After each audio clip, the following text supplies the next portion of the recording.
You are a fighter. You may not be a prize fighter or a trained professional, but you are a fighter. Backed into a corner, left with no other options. You will fight like a gladiator. Fighting is just something that we do. It's something that we've always done. Human beings have always fought with each other. Some people, however, make it their life's work to become experts at it, to become so proficient that they are willing to wager everything on their skills and ability to fight. These are what we call warriors. An expedition of combat is my way of honoring these warriors, my way of paying respect in the best way that I know how. Throughout all of human history and from every corner of the globe, people have invented so many different systems for fighting, most of which have been tested in competition.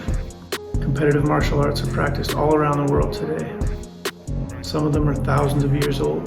Tokyo has a 17-day sumo tournament every year, where 500-pound warriors go to battle in front of thousands of people. In Ethiopia, warriors train from childhood to compete in the annual Donga event, where men fight with 8-foot-long wooden poles for victory and for honor and for the right to choose a bride from a neighboring tribe.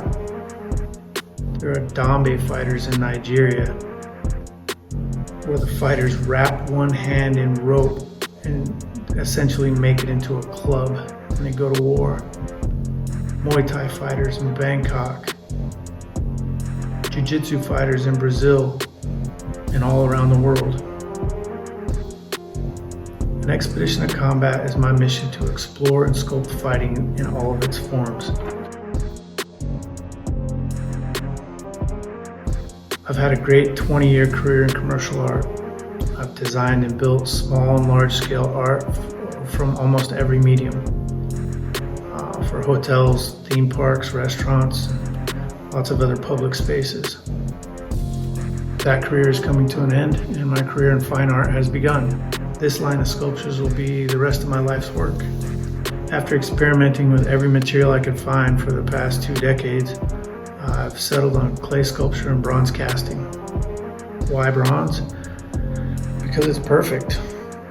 The ancient Greeks started using it for statues more than 3,000 years ago, and the methods used for bronze today are really not much different than they were then. It's a beautiful medium. The casting process picks up every detail in the clay, right down to the fingerprints. In the finishing process, I can achieve almost any color of the rainbow with patinas.